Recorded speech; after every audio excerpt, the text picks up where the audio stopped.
Setelah beberapa bulan mereda dari sorotan publik, nama Rismond dan Roy Suryo kembali menghiasi layar televisi nasional. Keduanya muncul dalam sebuah konferensi pers kecil yang disiarkan daring, menuduh adanya ketidakberesan baru dalam lingkar kekuasaan. Publik yang semula sudah jenuh dengan drama lama pun mulai geleng kepala melihat dua tokoh ini beraksi lagi. Tapi kali ini, bukan lagi soal ijazah Presiden Jokowi yang mereka persoalkan, melainkan putra sulungnya, Gibran Rakabuming Raka. Dengan gaya meyakinkan, Rismond berbicara lantang di depan kamera, memegang selembar kertas yang diklaim sebagai bukti awal. Di sebelahnya, Roy Suryo mengangguk-angguk seperti seorang akademisi yang mengamini temuan besar. Namun, publik menilai aksi itu lebih seperti sandiwara yang diulang. Media sosial segera ramai dengan komentar sarkastik. Banyak yang menilai, tuduhan tanpa dasar seperti ini hanyalah upaya mencari panggung baru setelah isu lama gagal total. Di balik layar, beberapa pengamat politik menilai bahwa langkah Rismond dan Roy adalah bentuk frustrasi. Mereka kehilangan kepercayaan publik, namun masih berusaha relevan di dunia politik.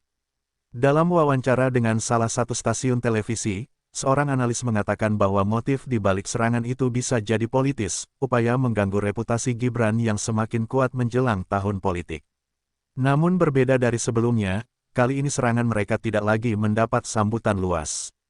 Masyarakat sudah lebih cerdas menilai mana data yang valid dan mana yang hanya sensasi. Bahkan beberapa tokoh publik mulai menyerukan agar aparat penegak hukum turun tangan menertibkan mereka. Kebebasan berpendapat bukan berarti bebas memfitnah, ujar seorang anggota DPR. Sementara itu, Gibran sendiri tampak tenang. Dalam salah satu kesempatan, ia hanya tersenyum ketika ditanya wartawan soal tuduhan itu. Saya tidak perlu membuktikan apapun kepada orang yang tidak bisa membuktikan dirinya sendiri, ujarnya singkat. Kalimat itu viral, menjadi pembuka bagi babak baru drama Rismond dan Roy. Beberapa hari setelah tuduhan itu dilontarkan, media mulai menelusuri klaim Rismond. Namun hasilnya mengecewakan. Dokumen yang ia klaim sebagai bukti sah, ternyata hanyalah salinan tidak jelas yang bahkan tidak memiliki nomor registrasi. Banyak netizen menyoroti kejanggalan tersebut dan mulai mempertanyakan kredibilitas keduanya. Roy Suryo, yang dahulu dikenal sebagai pengamat teknologi, kini justru dianggap kehilangan logika akademis. Sementara Rismond mencoba memperpanjang isu dengan mengunggah video tambahan, publik malah menertawakannya. Setiap kali ia bicara, kolom komentar dipenuhi ejekan. Bukti dulu baru koar-koar, tulis salah satu netizen yang disukai ribuan orang. Perlahan, narasi yang mereka bangun justru menjadi bumerang. Namun Rismond tidak menyerah. Ia berusaha mengundang beberapa aktivis dan akademisi untuk mendukungnya. Sayangnya, tak satu pun dari mereka yang mau terlibat. Kami tidak ingin ikut-ikutan menyebar kebohongan, ujar seorang dosen yang dihubungi oleh tim Rismond. Kegagalan ini membuat Rismond semakin frustasi dan emosional dalam setiap wawancara. Di sisi lain, aparat kepolisian mulai memantau situasi. Ada laporan masyarakat yang masuk, menuduh Rismond dan Roy menyebarkan hoaks dan provokasi. Polisi belum mengambil tindakan tegas, tetapi menyebut akan mempelajari semua data yang beredar.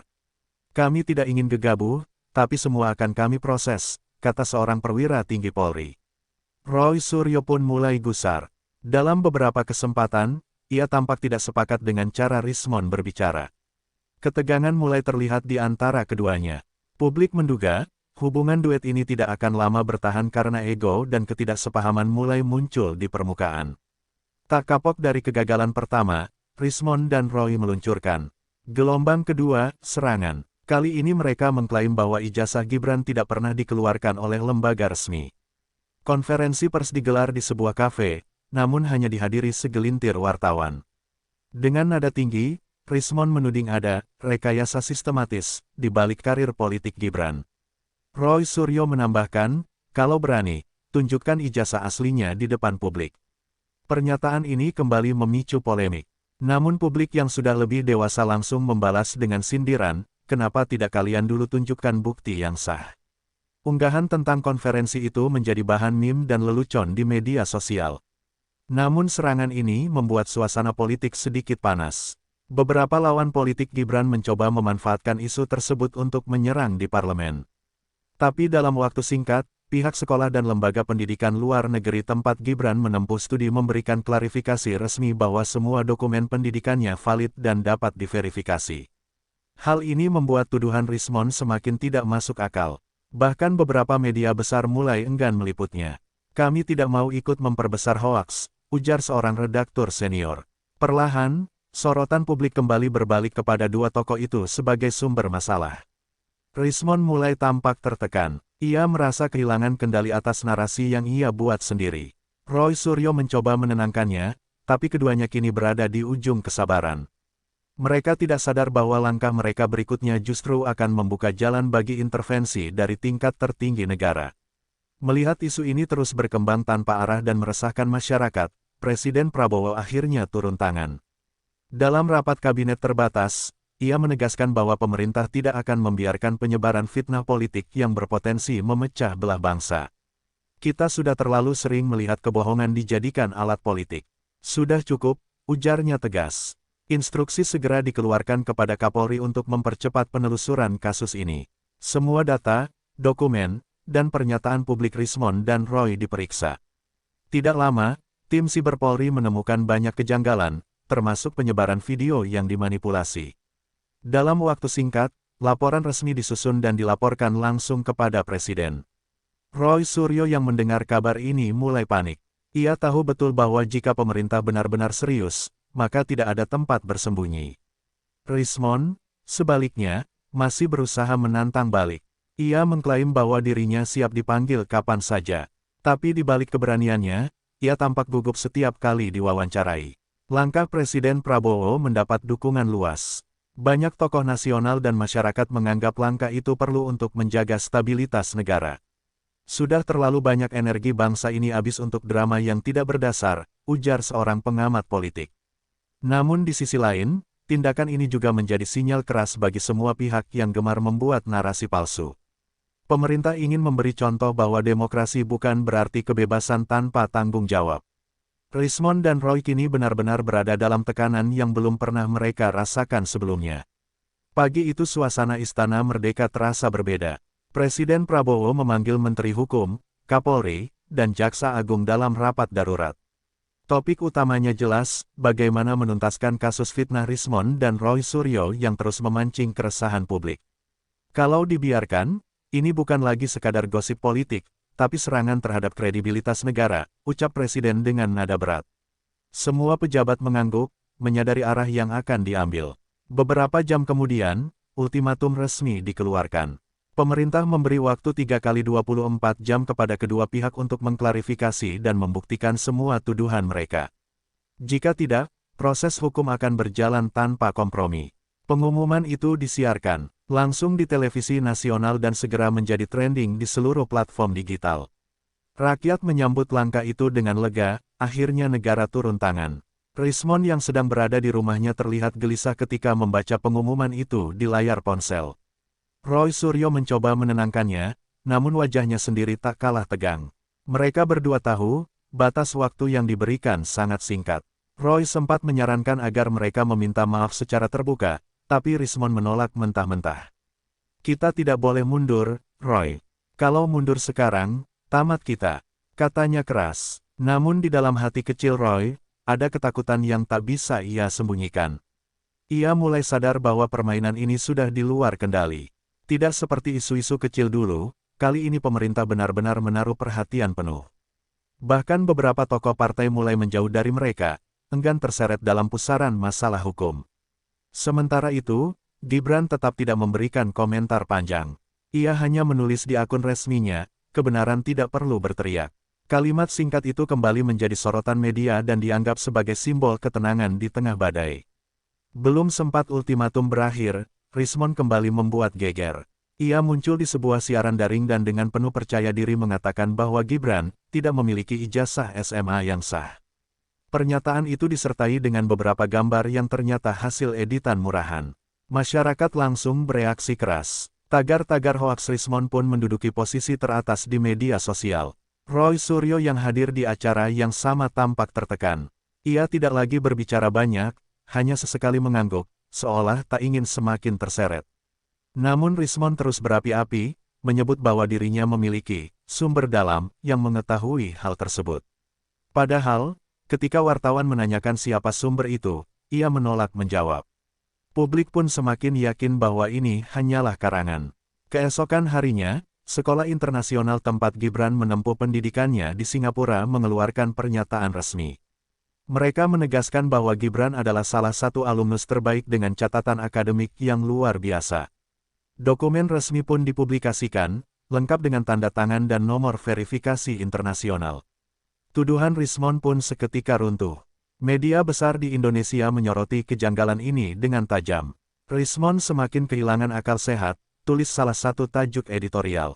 Banyak kalangan mulai menilai bahwa ini bukan lagi sekadar isu politik, tetapi tindakan destruktif yang merusak tatanan informasi publik. Namun anehnya, Rismond tidak berhenti. Ia malah menantang lembaga pendidikan luar negeri itu dengan menuduh mereka ikut berkonspirasi. Tuduhan itu membuatnya terlihat semakin tidak rasional, dan banyak orang mulai mempertanyakan kondisi mentalnya. Klarifikasi dari sekolah di Singapura menjadi sorotan dunia. Banyak media asing ikut meliput kasus ini dan menyebutnya sebagai contoh ekstrim disinformasi politik di Asia Tenggara. Dunia pendidikan menilai bahwa serangan terhadap ijazah seseorang tanpa bukti sah adalah bentuk pelecehan terhadap integritas akademik. Menteri Pendidikan Indonesia pun ikut angkat bicara. Dalam pernyataannya, ia menyebut bahwa negara tidak boleh membiarkan akademisi gadungan menghina lembaga pendidikan. Kita tidak sedang bicara soal politik, kita bicara soal etika dan kebenaran ilmiah, tegasnya. Dukungan kepada Gibran terus berdatangan, bahkan dari kalangan akademisi luar negeri. Sementara itu, di dalam negeri, tekanan terhadap Rismond dan Roy semakin besar. Beberapa kelompok masyarakat melaporkan mereka secara resmi ke kepolisian atas dasar penyebaran hoaks dan pencemaran nama baik. Kapolri pun menginstruksikan penyidik untuk mempercepat proses pemeriksaan saksi. Nama keduanya kini berada di bawah radar hukum. Roy Suryo mulai terlihat jarang muncul di publik. Ia lebih banyak berdiam di rumah, menghindari media. Berbeda dengan Rismond yang masih mencoba mencari simpati lewat video-video emosional. Namun semakin ia berbicara, semakin banyak orang menertawakannya. Reputasinya jatuh ke titik terendah. Beberapa rekan lama bahkan mulai menjauh. Dia tidak mau mendengar nasihat siapapun, ujar seorang kenalan lamanya kepada media. Perlahan tapi pasti, Rismond terisolasi dari lingkungannya sendiri, namun masih mencoba tampil seolah ia pahlawan kebenaran. Setelah sekian lama diam, akhirnya Gibran buka suara dalam sebuah wawancara eksklusif. Ia menjawab semua tuduhan dengan data konkret dan gaya santai khasnya. Dengan tersenyum, ia menunjukkan transkrip nilai, foto kelulusan, dan sertifikat penghargaan dari sekolahnya di Singapura. Saya pikir ini sudah cukup menjawab semua fitnah yang beredar, katanya kalem. Wawancara itu ditayangkan secara nasional dan menjadi viral. Banyak orang terkesan dengan cara Gibran menghadapi serangan tersebut. Ia tidak marah, tidak menuduh balik, hanya membiarkan fakta berbicara. Cara itu justru membuat Rismond dan Roy tampak konyol. Diamnya Gibran lebih mematikan daripada 1000 tuduhan, tulis salah satu kolumnis politik. Setelah wawancara itu, publik mulai membanjiri media sosial dengan dukungan moral. Tagar-tagar "Kami percaya Gibran" menduduki peringkat 1 nasional. Bahkan beberapa tokoh muda menyebut Gibran sebagai teladan dalam menghadapi fitnah di era digital. Roy Suryo yang menonton wawancara itu langsung memegang kepala. Ia tahu ini adalah akhir dari permainan. Rismond pun marah besar, menuduh media sudah dikuasai oleh kelompok tertentu. Tapi kemarahannya hanya memperparah keadaan. Semua orang sudah melihat bukti yang tak terbantahkan. Dalam beberapa hari saja, semua stasiun televisi berhenti menyiarkan klaim mereka. Bahkan saluran daring yang biasanya mendukung pun mulai menjaga jarak. Gibran berhasil menang tanpa harus berteriak, sebuah pelajaran mahal bagi mereka yang gemar bermain dengan kebohongan. Setelah fakta-fakta itu muncul, aparat resmi bergerak cepat. Polisi memanggil Rismond dan Roy untuk dimintai keterangan. Rismond datang dengan wajah tegang, sementara Roy tampak pasrah. Pemeriksaan berlangsung panjang, dan dari hasil awal, ditemukan indikasi kuat bahwa mereka telah dengan sengaja menyebarkan informasi palsu untuk tujuan politis. Publik menyambut langkah hukum ini dengan antusias. Banyak yang menilai bahwa ini adalah momen pembelajaran nasional tentang pentingnya tanggung jawab dalam berbicara di ruang publik. Media bahkan menulis bahwa kasus ini bisa menjadi preseden penting bagi masa depan demokrasi digital di Indonesia. Rismon mulai kehilangan kendali. Dalam beberapa kesempatan, ia menangis di depan wartawan, mengatakan bahwa ia hanya ingin mencari kebenaran. Tapi rakyat sudah muak. Semua orang tahu bahwa kebenaran tidak pernah lahir dari kebohongan. Roy Suryo, yang sempat bungkam, akhirnya mengakui bahwa sebagian data yang mereka gunakan memang tidak valid. Di istana, Presiden Prabowo memberi pernyataan singkat kepada pers. Kebenaran tidak bisa ditawar. Siapapun yang mencoba memanipulasi fakta untuk kepentingan pribadi harus siap menanggung akibatnya, ucapnya tegas. Kalimat itu menjadi tanda bahwa permainan Rismon dan Roy benar-benar sudah tamat. Namun di balik semua itu, Gibran tetap rendah hati. Ia hanya berkata, "Saya tidak marah. Saya cuma berharap, ini bisa jadi pelajaran agar kita semua lebih bijak dalam berbicara." Dan dengan ketenangan itulah, Gibran menutup satu bab besar dalam drama panjang yang menguji keteguhan dan kesabarannya. Setelah situasi mereda, Gibran akhirnya muncul kembali dalam sebuah acara publik di Solo. Ia duduk santai di panggung bersama para mahasiswa dan dosen dalam diskusi bertajuk Integritas dan Kepemimpinan Muda. Salah satu peserta dengan berani menyinggung isu ijazah palsu yang sempat viral. Alih-alih marah, Gibran hanya tertawa kecil, lalu menjawab dengan kalimat ringan namun tajam, "Saya pikir, kalau ijazah bisa dipalsukan, berarti kerja keras saya di sekolah sia-sia dong." Seluruh ruangan tertawa, suasana mencair, dan tepuk tangan menggema. Kalimat sederhana itu langsung menyebar di media sosial, dianggap sebagai bentuk sindiran elegan terhadap Rismon dan Roy. Banyak netizen menulis bahwa satu kalimat santai dari Gibran jauh lebih memukul daripada ribuan kata pembelaan emosional. Dalam hitungan jam, video itu ditonton jutaan kali. Rismon yang menontonnya lewat layar ponsel hanya bisa menatap kosong. Tidak ada argumen yang bisa ia lontarkan. Jawaban santai Gibran telah menelanjangi semua kebohongannya tanpa harus menyebut nama. Roy Suryo pun terdiam lama, dalam hatinya ia tahu bahwa mereka berdua telah kalah telak. Beberapa hari kemudian, Gibran kembali membuat pernyataan ringan yang viral, "Saya tidak punya waktu membalas fitnah, karena saya sibuk bekerja." Sekali lagi, publik menyambutnya dengan kagum. Kalimat itu dianggap sebagai simbol kedewasaan seorang pemimpin muda. Rismon mulai kehilangan arah. Ia mencoba membalas lewat video, tapi tidak ada yang menonton. Reputasinya benar-benar hancur. Sementara Gibran semakin dikenal sebagai sosok tenang yang mampu menghadapi badai dengan senyum, bukan kemarahan. Tekanan publik akhirnya mencapai puncak. Polisi resmi menaikkan status kasus menjadi penyidikan.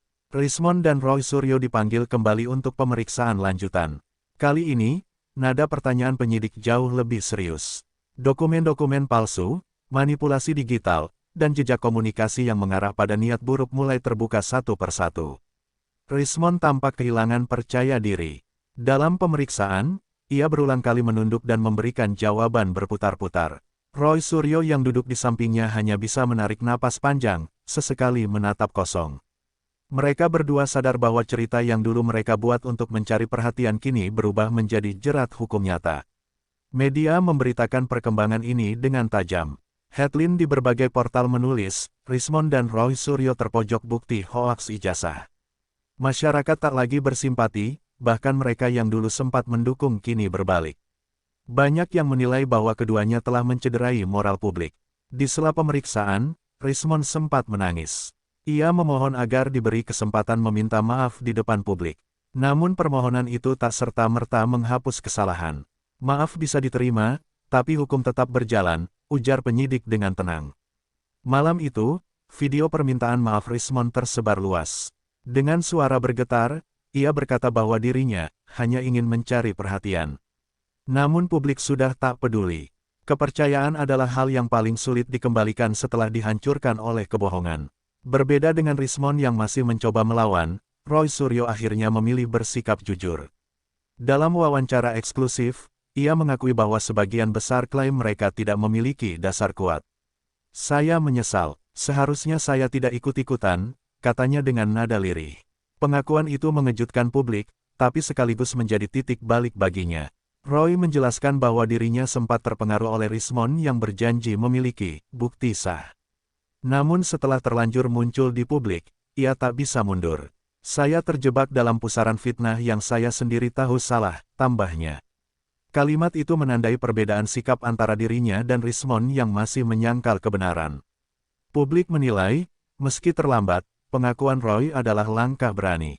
Beberapa pihak bahkan menyarankan agar ia diberi keringanan karena telah bersikap kooperatif. Namun reputasinya di mata masyarakat tetap rusak.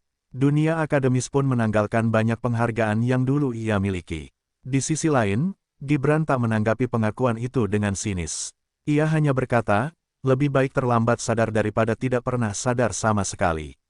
Ucapan itu menjadi viral dan menambah citra positifnya sebagai sosok yang bijak. Sementara itu, Rismond semakin tersudut. Ia merasa ditinggalkan, bahkan oleh orang yang dulu ia anggap sekutu. Dalam keheningan, ia mulai menyesali langkah gegabah yang menghancurkan karir dan nama baiknya sendiri. Beberapa minggu kemudian, kasus ini resmi masuk ke meja hijau. Ruang sidang dipenuhi wartawan, aktivis, dan pengamat hukum. Rismond dan Roy duduk berdampingan, wajah mereka pucat. Jaksa membacakan dakwaan dengan tegas, menyebut bahwa keduanya terbukti menyebarkan berita bohong dan merugikan nama baik pejabat negara. Sepanjang sidang, Gibran tidak pernah hadir secara langsung. Ia memilih fokus bekerja dan menyerahkan semuanya pada proses hukum. Ketika ditanya oleh wartawan, ia hanya menjawab, saya tidak ingin mempermalukan siapapun. Biarlah kebenaran yang berbicara di ruang sidang. Jawaban itu kembali mendapat pujian luas. Di ruang sidang, Roy tampak pasrah. Ia mengakui kesalahannya dan berharap diberi kesempatan menebusnya dengan kerja sosial. Rismond, sebaliknya, masih mencoba membela diri, meski argumennya berulang dan tidak masuk akal. Hakim beberapa kali menegurnya karena berbicara di luar konteks. Akhirnya, setelah melalui beberapa kali persidangan, putusan dibacakan. Roy Suryo mendapat hukuman lebih ringan karena bersikap kooperatif, sementara Rismond dijatuhi hukuman lebih berat karena terbukti menjadi penggerak utama penyebaran fitnah. Putusan itu disambut lega oleh masyarakat. Setelah sidang berakhir, Gibran menulis satu kalimat di akun pribadinya, kebenaran tidak butuh pembela, karena ia selalu menang pada waktunya. Kalimat itu ditulis ulang jutaan kali oleh warganet dan menjadi simbol kemenangan moral atas kebohongan. Beberapa bulan berlalu sejak putusan itu dijatuhkan. Rismond menjalani hukumannya dengan tenang, sementara Roy Suryo memutuskan untuk menjauh dari dunia politik dan media. Ia mulai mengajar di lembaga kecil, mencoba menebus kesalahan dengan mendidik generasi muda agar tidak mudah percaya pada kabar bohong. Publik pun perlahan melupakan kisah kelam ini, meski jejak digitalnya tak akan pernah hilang. Banyak orang menjadikan kasus Rismond dan Roy sebagai pelajaran tentang bahaya ambisi tanpa logika. Bahwa di era digital, kebohongan mungkin bisa viral, tapi kebenaran selalu bertahan lebih lama. Sementara itu, Gibran terus bekerja dengan tenang. Ia jarang membahas masa lalu, lebih fokus pada pembangunan dan program kemanusiaan. Namun sesekali, ketika ditanya oleh mahasiswa tentang fitnah yang pernah menyerangnya, ia hanya tersenyum dan berkata, kalau kamu benar, tidak usah sibuk menjelaskan. Waktu akan menjelaskan untukmu. Kalimat itu menjadi legenda di kalangan generasi muda, dijadikan kutipan motivasi di berbagai tempat. Banyak yang melihat Gibran bukan hanya sebagai pemimpin muda, tapi juga simbol ketenangan dalam menghadapi badai politik. Dan begitulah akhir kisah ini, dua orang yang bermain dengan kebohongan akhirnya terjerat oleh ciptaan mereka sendiri, sementara satu orang yang memilih diam dan jujur justru keluar sebagai pemenang sejati, bukan karena ia membalas, tapi karena ia tetap berdiri teguh di sisi kebenaran. Dalam sebuah wawancara resmi di Istana Wapres, ia menyebut bahwa sebagian kebijakan DPR tidak lagi berpihak pada rakyat, melainkan pada kepentingan kelompok tertentu. Pernyataan itu sontak menggema di media nasional dan menjadi sorotan utama dalam waktu kurang dari 1 jam. Bagi sebagian masyarakat, ucapan Gibran dianggap sebagai bentuk keberanian moral. Namun bagi elit politik di Senayan, kata-kata itu dinilai sebagai tamparan keras terhadap institusi legislatif. Pihak DPR bereaksi cepat, beberapa anggota senior meminta klarifikasi resmi, sedangkan kelompok oposisi justru memuji langkah Gibran sebagai sinyal perlawanan terhadap stagnasi politik lama. Di tengah suasana tegang itu, perhatian publik tertuju pada Puan Maharani, Ketua DPR RI yang selama ini dikenal memiliki hubungan politik dekat dengan partai yang menaungi mayoritas kursi di parlemen. Dalam rapat internal yang digelar tertutup, sejumlah anggota menyarankan agar pimpinan DPR mengeluarkan pernyataan balasan untuk menjaga marwah lembaga. Sementara itu, pihak istana berusaha meredam isu. Namun bocoran rekaman internal yang beredar di media sosial memperlihatkan nada suara tegas Gibran saat berbicara tentang keharusan DPR membuka diri terhadap audit moral. Kalimat itu menjadi viral, dan berbagai media mulai menulis analisis tajam mengenai kemungkinan perpecahan antara eksekutif dan legislatif. Di antara laporan-laporan itu, satu hal jelas, kritik Gibran telah memecah kebisuan panjang tentang hubungan kekuasaan antara pemerintah dan parlemen. Publik mulai bertanya, apakah ini awal dari reformasi baru, atau justru pertanda konflik politik terbesar dalam dekade terakhir? Sehari setelah pernyataan Gibran, suasana di Kompleks Parlemen Senayan berubah drastis. Pagi yang biasanya diisi dengan agenda rapat rutin, kini diselimuti nada geram. Ruang rapat pimpinan DPR dipenuhi diskusi sengit antara para anggota yang menuntut agar Gibran meminta maaf secara terbuka. Wakil Presiden tidak seharusnya mengintervensi kinerja legislatif, ujar salah satu anggota senior dengan nada tinggi. Puan Maharani, sebagai ketua DPR, mencoba bersikap tenang. Namun sumber internal menyebut, ia merasa tersinggung secara pribadi karena kritik itu seolah diarahkan kepadanya. Dalam beberapa kesempatan, Puan dikenal sangat menjaga citra lembaganya dan menganggap serangan terhadap DPR sebagai serangan terhadap kehormatannya. Kalau dibiarkan, wibawa parlemen bisa runtuh, katanya dalam rapat tertutup. Beberapa jam kemudian, pernyataan resmi DPR dirilis ke publik. Dalam siaran pers, Puan menegaskan bahwa DPR selalu terbuka terhadap kritik, namun ia mengingatkan bahwa setiap pejabat negara harus menjaga etika komunikasi antar lembaga. Kalimat itu terdengar diplomatis, namun tersirat pesan bahwa DPR tidak akan tinggal diam. Media mulai memainkan narasi perang dingin antara Gibran dan Puan. Judul-judul berita bertebaran, Gibran tantang DPR, Puan balas kritik Wapres, hingga retak di puncak kekuasaan. Di ruang publik digital, masyarakat terbelah. Ada yang memuji keberanian Gibran, ada pula yang menuduhnya mencari panggung menjelang tahun politik. Istana belum memberi respons lanjutan. Namun di balik layar, para penasihat politik mulai menyusun strategi komunikasi agar konflik ini tidak berkembang menjadi krisis konstitusional. Satu sumber di lingkaran dalam istana menyebut, Presiden memilih diam sementara waktu, menunggu suhu politik menurun. Tapi publik tahu, badai baru saja dimulai. 3 hari setelah pernyataannya mengguncang publik, Gibran Rakabumi memilih diam. Tidak ada konferensi pers, tidak ada klarifikasi. Namun sumber internal istana menyebut bahwa wakil presiden muda itu tengah menghadiri rapat terbatas dengan para staf ahli. Di sana, ia menegaskan bahwa kritiknya bukan ditujukan untuk menjatuhkan DPR, melainkan untuk membangunkan kesadaran moral yang tertidur terlalu lama. Meski demikian, suasana di Istana Negara tak lagi tenang. Beberapa pejabat senior mulai khawatir, terutama karena isu retaknya hubungan eksekutif dan legislatif menjadi sorotan internasional. Kedutaan besar dari beberapa negara bahkan meminta laporan khusus tentang stabilitas politik Indonesia.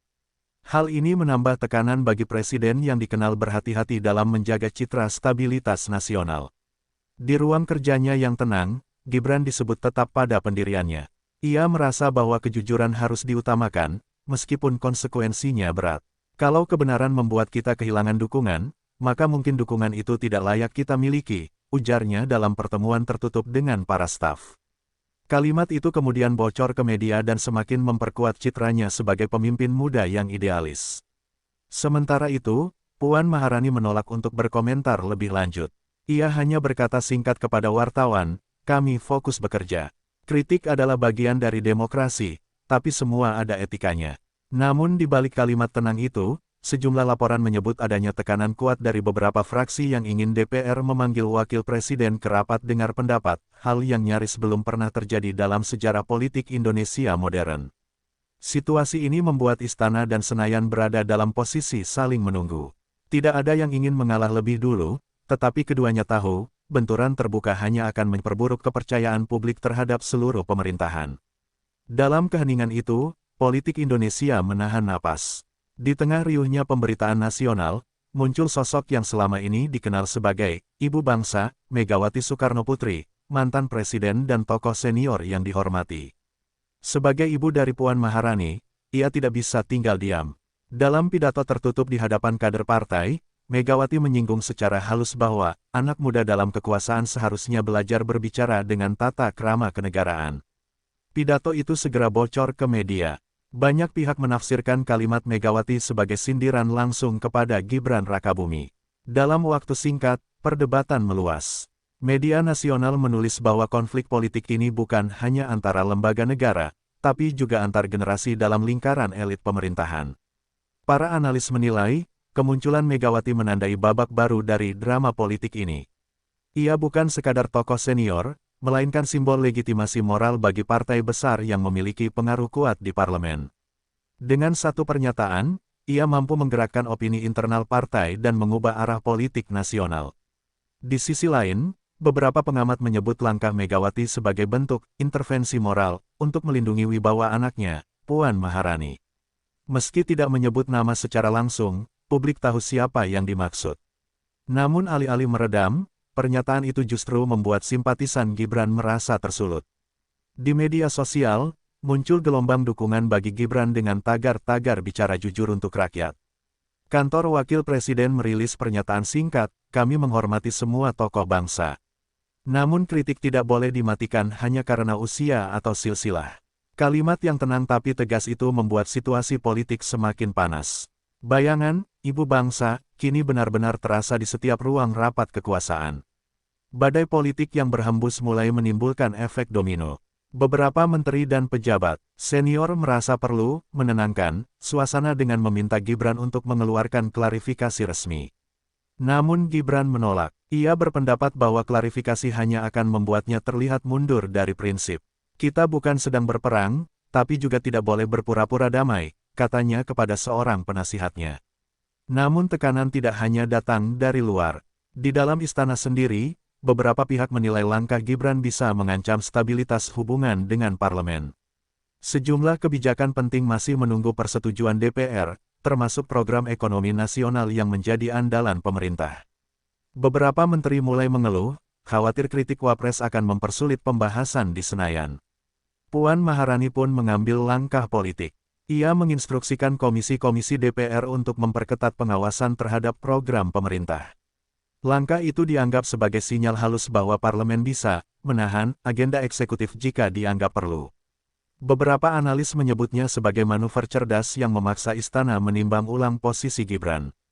Sementara itu, media internasional mulai menyoroti dinamika ini. Sebuah surat kabar dari Jepang menulis, Indonesia menghadapi ujian kedewasaan demokrasi, di mana idealisme muda bertemu tradisi kekuasaan lama. Kalimat itu menjadi kutipan populer di banyak editorial nasional. Di tengah tekanan dari segala arah, Gibran tetap tampil dengan ketenangan khasnya. Namun banyak pihak mulai menyadari bahwa apa yang dimulai sebagai kritik moral kini berubah menjadi ujian politik yang bisa menentukan arah pemerintahan ke depan. Reaksi publik terhadap konflik antara Gibran dan DPR mencapai puncaknya. Di berbagai kota, muncul diskusi publik dan forum akademik yang membahas makna dari kritik tersebut. Mahasiswa dan aktivis mulai bersuara, menilai bahwa perdebatan ini membuka kembali luka lama tentang oligarki dan transparansi kekuasaan. "Mungkin inilah saatnya politik muda berbenturan dengan politik warisan," ujar seorang pengamat dari Universitas Nasional. Media sosial semakin panas. Di satu sisi, tagar-tagar dukung Gibran mendominasi tren, di sisi lain, kelompok yang pro-DPR menuding Gibran sebagai pejabat yang tidak menghormati hierarki konstitusional. Pertarungan opini berlangsung setiap hari, menciptakan suasana seperti perang digital antar pendukung dua kubu besar. Di tengah hiruk-pikuk itu, Megawati Soekarnoputri muncul kembali di hadapan publik dalam sebuah peringatan nasional. Dalam pidatonya, ia berbicara tentang pentingnya menjaga keseimbangan antara keberanian dan kesopanan. "Kritik boleh, tapi jangan menghancurkan rumah sendiri," ujarnya dengan nada tegas. Pidato itu mendapat tepuk tangan panjang dari hadirin, tetapi juga menciptakan gelombang interpretasi baru di ruang publik.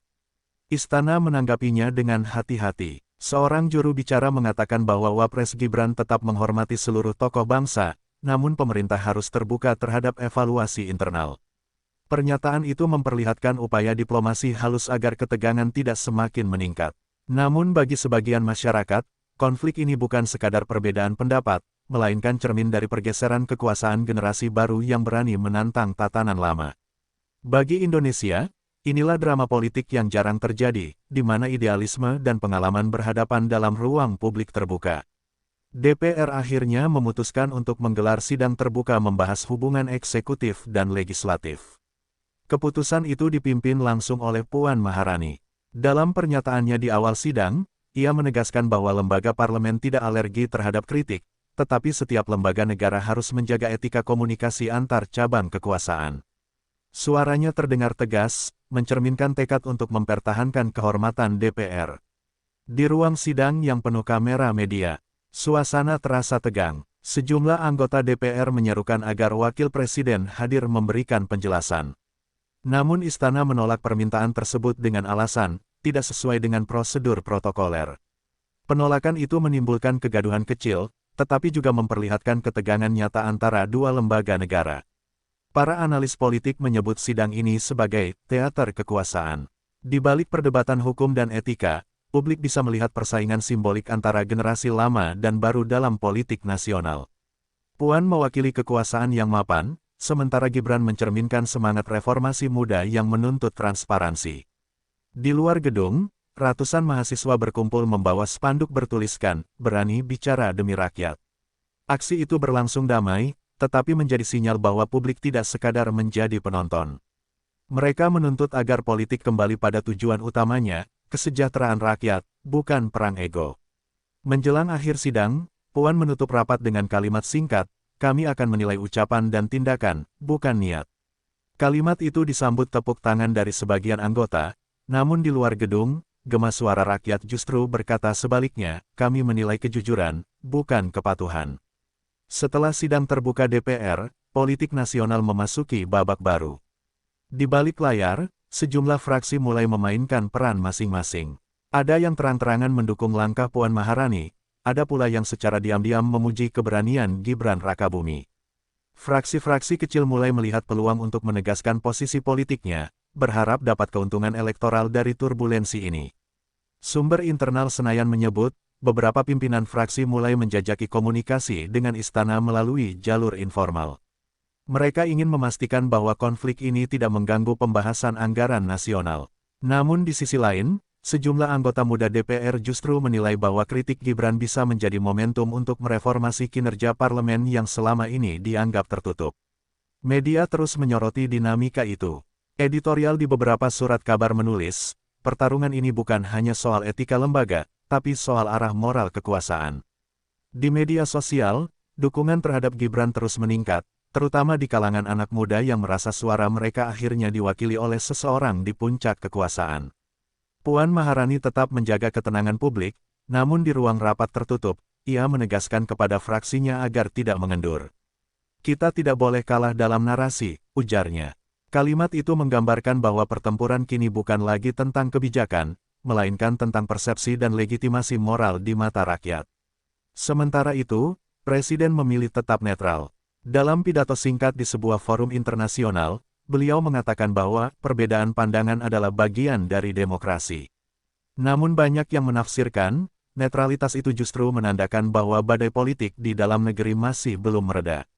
Televisi nasional mulai memanfaatkan ketegangan ini sebagai bahan utama liputan. Talkshow politik setiap malam membahas pernyataan Gibran dan tanggapan Puan secara berulang. Para narasumber terbagi dua kubu, mereka yang menilai Gibran idealis dan berani, serta mereka yang menuduhnya tidak memahami tata etika kenegaraan. Tayangan-tayangan itu membuat masyarakat terus terpaku di depan layar. Beberapa media independen mencoba menggali lebih dalam akar dari konflik ini. Dalam sebuah laporan eksklusif, mereka menulis bahwa hubungan eksekutif dan legislatif sudah lama tegang, hanya saja baru sekarang ketegangan itu muncul ke permukaan. Menurut laporan tersebut, banyak kebijakan publik yang tertunda akibat tarik-menarik kepentingan di Senayan dan Istana. Reaksi publik pun makin beragam. Di kalangan mahasiswa dan akademisi, Gibran dianggap membuka ruang baru untuk transparansi politik. Namun di kalangan partai lama, langkah itu dinilai terlalu berani dan berisiko. Politik itu bukan soal benar atau salah, tapi soal waktu bicara, ujar seorang politikus senior yang tidak mau disebutkan namanya. Sementara itu, Megawati Soekarno Putri kembali menjadi pusat perhatian. Dalam wawancara eksklusifnya dengan salah satu media nasional, ia mengatakan bahwa bangsa ini membutuhkan pemimpin muda yang berani, namun juga tahu batas kesopanan. Kita tidak bisa membangun negara dengan emosi, ujarnya. Ucapannya terdengar bijak, namun tetap menyiratkan nada peringatan. Liputan demi liputan membentuk opini publik yang terbelah. Namun satu hal pasti, semakin lama konflik ini berlangsung, semakin besar pula minat masyarakat terhadap politik. Sesuatu yang selama ini dianggap jauh dari kehidupan sehari-hari, kini menjadi perbincangan di setiap ruang tamu dan warung kopi. Di balik layar, sejumlah tokoh berpengaruh mulai bergerak untuk meredam konflik. Pertemuan informal antara utusan istana dan perwakilan partai diadakan di sebuah rumah dinas di kawasan Menteng. Pertemuan itu berjalan tanpa kamera, tanpa notulensi, dan tanpa keterangan resmi. Tujuannya hanya satu, mencegah perpecahan lebih dalam antara lembaga negara. Menurut sumber yang hadir, Gibran tetap kukuh dengan pendiriannya, tetapi bersedia menurunkan tensi publik demi menjaga stabilitas pemerintahan. Ia menyetujui rencana untuk mengadakan pertemuan tertutup dengan pimpinan DPR, asalkan agenda tersebut tidak dijadikan panggung politik. Puan Maharani menyambut positif, tetapi dengan syarat Gibran harus menegaskan komitmennya terhadap kerja sama antar lembaga. Pertemuan itu berlangsung selama 2 jam. Tidak ada foto, tidak ada pernyataan publik. Namun keesokan harinya, suhu politik tampak mulai menurun. Para analis menilai, diplomasi senyap ini menjadi bukti bahwa meski berbeda generasi dan gaya kepemimpinan, Gibran dan Puan masih mengutamakan kepentingan negara. Namun di luar ruang rapat, perdebatan belum berhenti. Kelompok sipil mendesak agar hasil pertemuan diumumkan secara transparan. Publik berhak tahu apa yang dibicarakan, ujar salah satu aktivis. Desakan ini menunjukkan bahwa kepercayaan rakyat terhadap elit politik masih rapuh, meski badai tampak mulai reda. Di sisi lain, hubungan pribadi antara Gibran dan Puan disebut membaik. Keduanya bahkan tertangkap kamera berjabat tangan dalam acara kenegaraan seminggu kemudian. Gambar itu viral di media sosial, dianggap sebagai simbol rekonsiliasi yang elegan. Walau situasi tampak tenang, efek politik dari konflik itu masih terasa. Survei nasional menunjukkan peningkatan signifikan pada popularitas Gibran di kalangan pemilih muda. Ia dianggap sebagai simbol generasi baru yang berani berbicara jujur di tengah politik yang kaku. Sebaliknya, citra DPR mengalami sedikit penurunan akibat persepsi publik bahwa lembaga itu terlalu defensif terhadap kritik. Beberapa partai politik mulai menghitung ulang strategi mereka menjelang tahun politik berikutnya.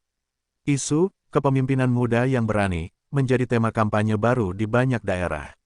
Gibran, tanpa bermaksud demikian, telah mengubah arah diskusi nasional tentang politik bersih dan moralitas kekuasaan. Namun bagi sebagian pihak, situasi ini dianggap berbahaya. Beberapa politisi senior khawatir bahwa fenomena ini bisa melahirkan presiden baru, pejabat yang terlalu vokal terhadap lembaga lain. Kalau setiap orang berbicara sesuka hati, tatanan negara bisa kacau, ujar seorang anggota parlemen senior dalam diskusi politik di televisi. Di sisi lain, akademisi menilai peristiwa ini sebagai proses pendewasaan demokrasi. Mereka menulis bahwa konflik antar lembaga bukan tanda kelemahan, melainkan bukti bahwa sistem pemerintahan sedang belajar menyeimbangkan keberanian dengan kebijaksanaan. Demokrasi tidak tumbuh dari kesepakatan, tapi dari perbedaan yang diatur dengan akal sehat, tulis salah satu kolumnis terkemuka.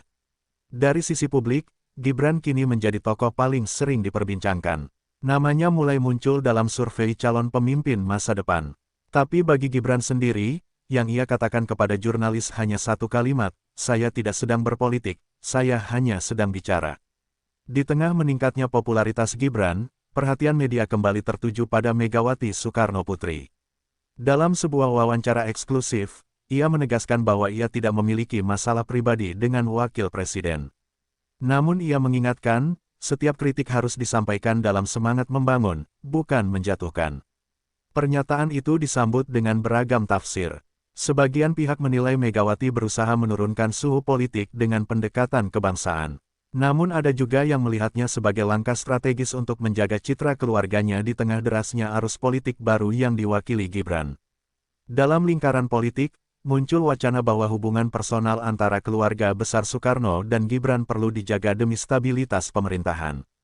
Beberapa tokoh senior mencoba mempertemukan keduanya dalam forum kebangsaan, tetapi Gibran menolak tampil bersama untuk menghindari kesan politisasi. Meski begitu, Gibran beberapa kali menyampaikan rasa hormatnya terhadap Megawati dalam pidato publik. "Saya selalu menghargai perjuangan beliau sebagai tokoh bangsa," katanya dalam satu acara kenegaraan. Ucapan itu menimbulkan tepuk tangan panjang, menandakan publik mulai menginginkan rekonsiliasi moral di antara dua simbol besar politik Indonesia. Megawati menanggapi dengan senyum tenang. Ia tahu, pergeseran generasi politik sedang terjadi di depan matanya, dan tidak ada yang bisa menghentikannya. Beberapa bulan berlalu sejak badai pertama. Situasi politik mulai stabil, tetapi di Senayan muncul perubahan halus. DPR mulai lebih terbuka terhadap evaluasi publik, sementara Istana memperbanyak program dialog lintas lembaga. Dalam beberapa kesempatan, Gibran dan Puan terlihat duduk berdampingan dalam forum pemerintahan nasional. Publik menilai perubahan ini sebagai hasil langsung dari konflik sebelumnya. Apa yang dulu dianggap skandal politik, kini dipandang sebagai katalis perubahan. Banyak anggota DPR muda mengaku terinspirasi oleh keberanian Gibran untuk berbicara apa adanya. Namun politik tidak pernah lepas dari kalkulasi. Beberapa fraksi mulai menggunakan isu transparansi sebagai alat negosiasi baru dengan pemerintah. Istilah politik balas budi mulai terdengar lagi, bahwa setiap langkah moral pasti ada harga politisnya di belakang layar.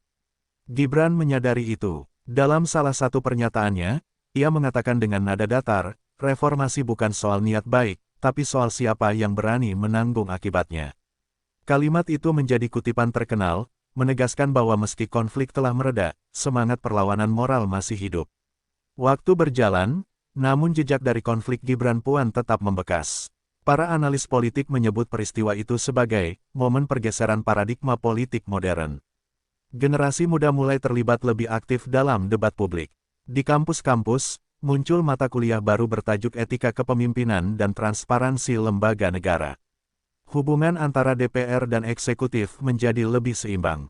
Tidak ada lagi dominasi tunggal, melainkan komunikasi dua arah yang lebih terbuka.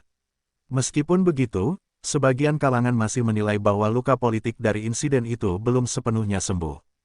Megawati Soekarnoputri tetap dihormati sebagai tokoh bangsa. Namun pengaruhnya mulai digantikan oleh tokoh-tokoh muda yang tumbuh dengan gagasan baru.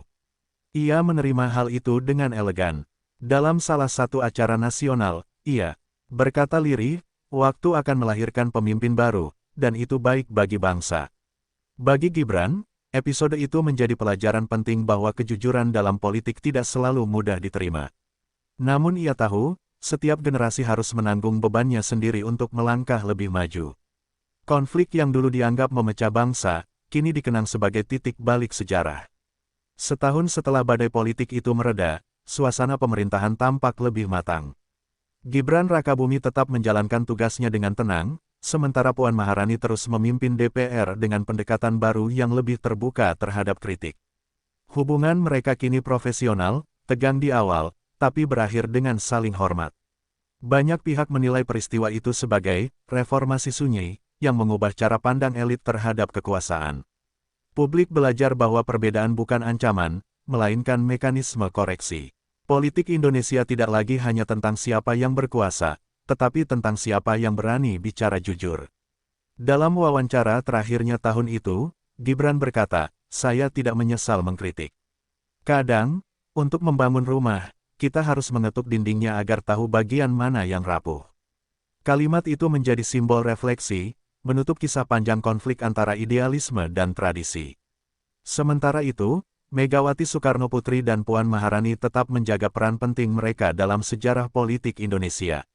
Mereka mungkin berbeda pandangan dengan Gibran, tetapi sejarah mencatat dari perbedaan itulah demokrasi tumbuh. Dan bagi bangsa ini, kisah itu meninggalkan pesan abadi, bahwa politik tanpa keberanian hanyalah seremonial, dan keberanian tanpa kebijaksanaan hanyalah suara yang hilang di tengah badai. Tanda tanya.